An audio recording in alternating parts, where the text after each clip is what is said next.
Rich people don't use these countries, or at least the banks and financial systems of these countries. When you watch videos out there specifically about cryptocurrency, cashing out crypto, there's a lot of countries that are talked about. And I personally, because I run a consulting firm where we help people get second citizenship, second residency, relocate abroad, I know what's going on in these other companies that offer these services, and they're always promoting some sort of bank accounts, some sort of setups in different countries, promoting them as the best countries to live or the best countries to cash out your crypto. But you have to be very careful. There's a huge difference. Somebody that wants to cash out $2K a month and somebody that wants to cash out $2 million. If you go to the place that the guy telling you that cashing out $2K a month is amazing, and you cash out your $2 million, you're gonna get AML notices, you're gonna get your bank account frozen, you're gonna have a ton of issues, specifically with anti-money laundering. So you wanna be very careful. And I've seen a lot of people that pay more than $50,000 in consulting fees, $100,000 in consulting fees, and they end up with a bank account that is not really usable, with a process that they didn't even want to go through in the first place, a residency permit of somewhere that they don't even like. So you want to be very, very careful. I'm Rafael from Wealthy Expat. We specialize in helping ultra high net worth, very high net worth individuals into getting different setups around the world, second citizenship, improving your freedom, future, and family. Now, the countries that I want to talk about, I want to be very careful with them because having residency in some of these countries, buying real estate potentially, could be a great idea. But when it comes to the banks, when it comes to cashing out crypto, you want to be careful. This is from personal experience as well as client experience. We work with people that are high net worth, ultra high net worth every single day. I talk to them on a day-by-day basis, face-to-face.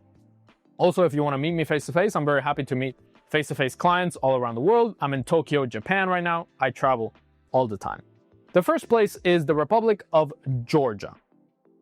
I want to be careful with Georgia. There is some people that love Georgia, that say that Georgia is the best place on earth, the best place to invest, the best place to get citizenship. It has its upsides. You can get citizenship by exception. You can buy good real estate. You can get residency, pretty crypto friendly, developing pretty well, but not great, in my opinion, for high net worth and ultra high net worth. For somebody that is a multimillionaire, going to a bank in Georgia, good luck. A couple of years ago, it was easier to open a bank account. It's getting harder over time because there's more Russians opening bank accounts, there's more people all around the world. The more people flock to a place, the harder it gets, the more expensive it gets, and overall, the more due diligence there is, the more AML requirements there are. And Georgia is at that place where it's getting more and more and more popular, more people opening bank accounts. And if you want to send big money to a Georgian bank account, good luck. Anything over $10,000, $20,000, it's going to be a struggle. From a crypto exchange, they're going to ask you a million questions for AML. Overall, if you want to send big money to Georgia, in my experience, in my opinion, it is not a good idea. If you want to send 2K, 5K, use it as a transactional account. You're willing to go to the Republic of Georgia, to Tbilisi, which in my opinion, I don't like Tbilisi. Don't shoot the messenger. I'm just telling you my experience. If you love Tbilisi, feel free to let me know in the comments. But in my opinion, not one of the best cities specifically for a multimillionaire. Just putting it out there. Don't use banks in Georgia. I wouldn't say getting Georgian residency. A lot of people that pay these really high consulting fees and they're a multimillionaire, the company just does a Georgian residency, a Georgian bank account, and it's like, bro, you're not going to use that ever in the future. The next one next to Georgia is Armenia. Armenia also. Don't trust the banks for high amounts. Yes, it's crypto friendly, but to an extent. I've been to Armenia many times, and even though the nature is quite good, there's some really nice cabins in the woods, the forest is beautiful. Yerevan is not a place you want to live in. Every time I go to Yerevan, I went there to renounce my US citizenship and it was horrible. Like, I don't like Yerevan in many ways. And Armenia in general, I don't like it. Plus you have the conflict with Azerbaijan. Not the place I want to go to, not the place I want to have citizenship in for sure. You have military obligations.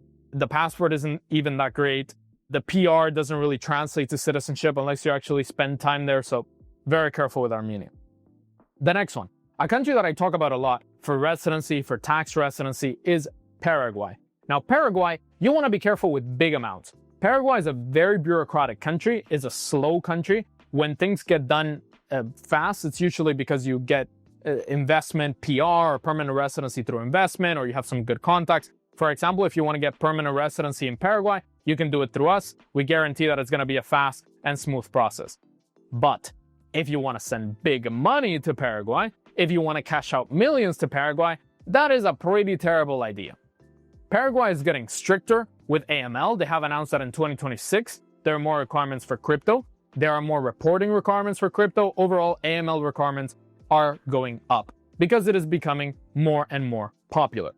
I think Paraguay is a great country to get real estate as an investment, to have your tax residency, zero tax on foreign earned income, and low local taxes. And the government is very happy about the low taxes. To have residency, just to have a place to run away from the West, a place that doesn't have these immigration issues, a place that doesn't have this conflict between different races and so on. All the craziness of the West, you want to escape it in Paraguay. I think it's a great place. Now, when it comes to moving millions to Paraguay, be very careful. There's people that say, oh, open a bank account in Paraguay and then send your millions and no problem. That is a lie. I've been to Paraguay bank accounts. I have Paraguay permanent residency. I've talked to bankers in Paraguay. That is not the case. You want to send even $20,000 from an account? It better be properly documented, that transaction. It better have all the AML requirements, because if not, they're going to freeze it and they're going to open an investigation. You want to be very careful. Paraguay is a great country. I think it's heading in the right direction, but it's not a place where you can just cash out your millions. So be very careful. The next one, two countries that get talked about in Europe, specifically in the EU, Malta and Portugal. Two countries where I think banking is pretty terrible, unless you use it for a very specific thing, like for example, Bison Bank in Portugal. I've heard great stories of people that use it for crypto, and they live in Portugal, they have a residency in Portugal, they want to get Portuguese citizenship, and they use Bison Bank for a crypto-friendly bank. I've heard good experiences from that. A place like Malta is good for crypto, for example, if you want to pay less taxes on your crypto, if you want some more island living, but banks are pretty terrible, in my experience. If you want to have permanent residency in the Schengen area, permanent residency in Europe, Malta is a great choice. So if you're a multimillionaire and you are a tourist in Europe and you want to make sure that you have residency in Europe in order to get away from the ETIAS, in order to just not have issues in Europe, you want to be a resident, Malta provides a very easy pathway. If you have money for permanent residency, you donate some money, you get your PR. Portugal obviously has their golden visa, so also serves high net worth individuals that want to have residency in Portugal. They want to increase the amount to get citizenship. I wouldn't say it's a reliable citizenship route, but it's there. And they have said that maybe there's going to be exceptions for golden visa holders, that they can still maintain the 5 or 7 year timeline towards citizenship. So these countries work really well if you want to have residency. For lifestyle, Portugal works really well. I know plenty of millionaires that love living in Portugal, that have a residency, and they absolutely love it. But when it comes to banking, and when it comes to cashing out your millions, that's where you want to be careful. That's why I don't tell people, oh, go to Malta, open an account in Malta, cash out your millions to Malta. Let's be realistic here. Malta's great for PR, it's not great for banking. Portugal is great for residency, for golden visa, for some crypto-friendly bank accounts, not in general for cashing out your millions. So it's the European Union, bro. It's the EU. You can't just cash out millions without AML requirements, without proof of funds, without where you got your crypto. They're going to ask you how you got that crypto. And if you say, oh, I bought it in 2010, it's impossible, right? But just a joke. Let's say I bought it in 2015. They're going to ask you, okay, give me proof of the payment in 2015. And if you don't have that, you're going to have a lot of issues. So be very careful with the European Union, specifically with these countries like Malta, Portugal. They're very hyped up, more for residency rather than multi-million-dollar banking. Another one I want to be very careful with, Panama. Now, Panama is a jurisdiction that I like. I've been to Panama, not one of my favorite cities. I made a video saying that Panama City is not really great. I'd rather live in Costa Rica than live in Panama, in my experience. I think the prices are really high, even though real estate is pretty good. Just the vibe of the city, I didn't like in Panama City. My opinion, again, maybe you like Tbilisi, maybe you like Panama City. We can disagree. That's what this channel is for. You can comment if you disagree. What a lot of people talk about Panama is that it's extremely crypto-friendly, specifically for banking. You want to be very careful with crypto-friendly banking in Panama. There are some banks that specialize in crypto transactions. You can send crypto to the bank, they'll cash it out for you.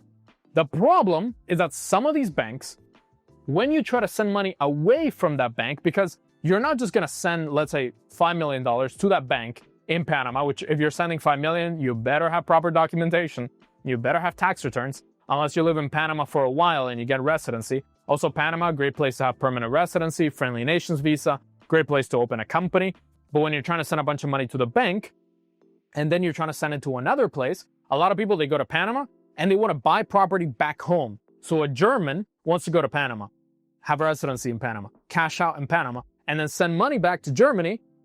You got to be careful, because banks that are promoted as crypto-friendly usually have problems sending money to another bank because they're seen as very crypto-friendly, and for AML, it's a problem. So because of the small number of criminals out there, we all have to pay. And there's all anti-money laundering notices and laws and all this that we need to comply with, because obviously we need to. If not, banks are going to shut you down or put you in jail or some crazy things.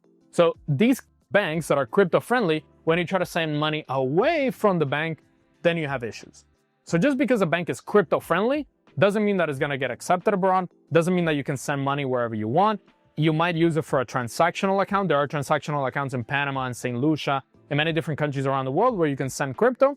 You transact with that amount. The minimum deposit is like $10,000 to $20,000 and you can use it. But when you want to send money away from that bank, then it's a huge issue. Now, I'm not just going to tell you which countries to avoid, specifically for cashing out your millions, but I'm also going to tell you which countries to actually go to and which countries ultra high net worth individuals actually go to. And remember that countries have their purposes. That's why we have an open portfolio and multiple citizenships, multiple residencies. Each country serves their purpose. A place like Serbia, the Republic of Serbia, is not a place where you're going to send a bunch of money to the banks. It's a place where you can get citizenship by exception, where you can be away from the West, not under EU law, and so on. So each country has its purpose. Now, the countries where you can cash out millions into private banks, into banks that are not going to question you because you sent 5K there, these banks and these countries are typically going to have really high requirements and really high minimum deposits.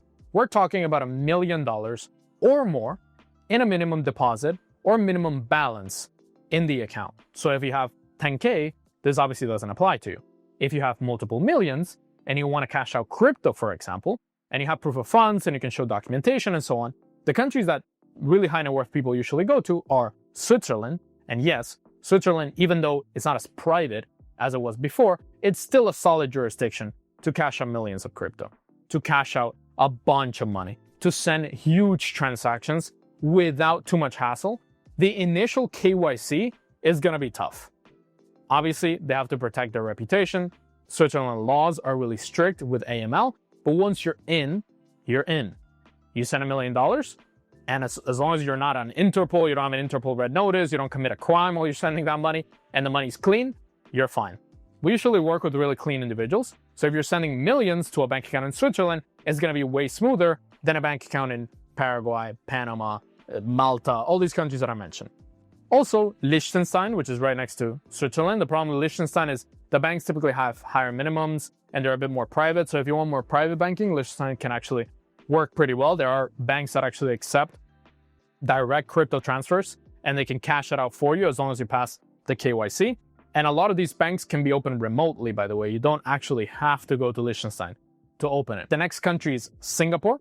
We actually have a company in Singapore because Singapore allows you to avoid corporate taxes. If you're not tax resident to Singapore, you don't remit money or income to Singapore, and you don't make money from the local economy. It's a territorial-based tax system, which I think it works really well for a company that the owner travels all over the world. You have a company in Singapore, you have the reputation of Singapore, you have the banks of Singapore, although with banks in Singapore, you have to be careful because if you send corporate income, it's remitted to Singapore, so it pays corporate taxes. Although corporate tax is pretty low, to be honest. So anyway, if you remit money, it's okay. 17% is not that terrible. And in Singapore, you actually see what you have the safety, you have the infrastructure. So you get something out of those taxes that you pay, and you have a very legitimate company structure.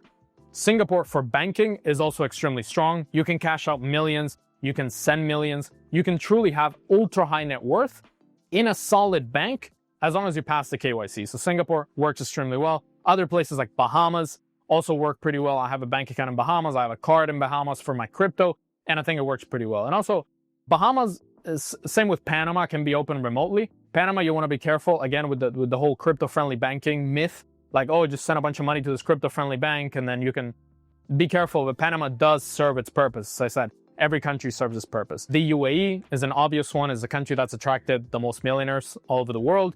You can buy property in crypto, although it's getting harder because of AML regulations. You can send millions to the banks, really strong banks, great priority banking, great private banking.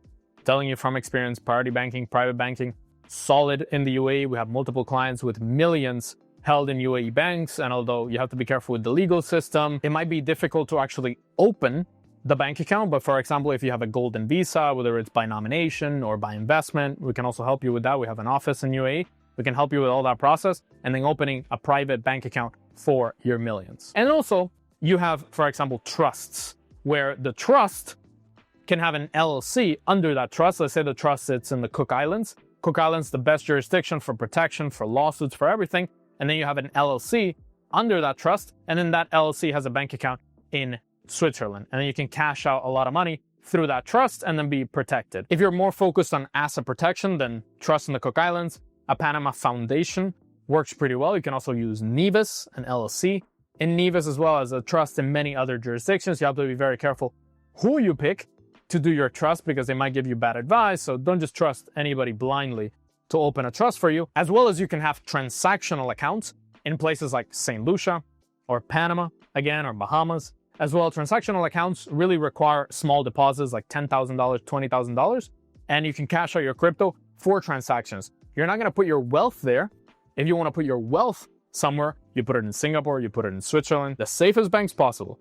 If you want to transact money, just to have money to spend on a day-by-day basis, on hotels, on travel, and so on, then you can use St. Lucia, Panama, or even the United States. I know plenty of renounced US citizens or people that are not connected to the US in any way. They use a company in the US, they use a bank account in the US, they use US credit cards, and that also could work pretty well. But for me, I tend to stay away from the US. I renounced my US citizenship, so not my cup of tea, but it works for a lot of people. If you're a high net worth individual, in my opinion, the best protection is to get a second citizenship, to belong to a new country, to protect your freedom, future, and family. If you want to see the best countries to get citizenship for a high net worth individual, check it out right here, the best passports I recommend. I have 4 of them, and you can learn all about it right here.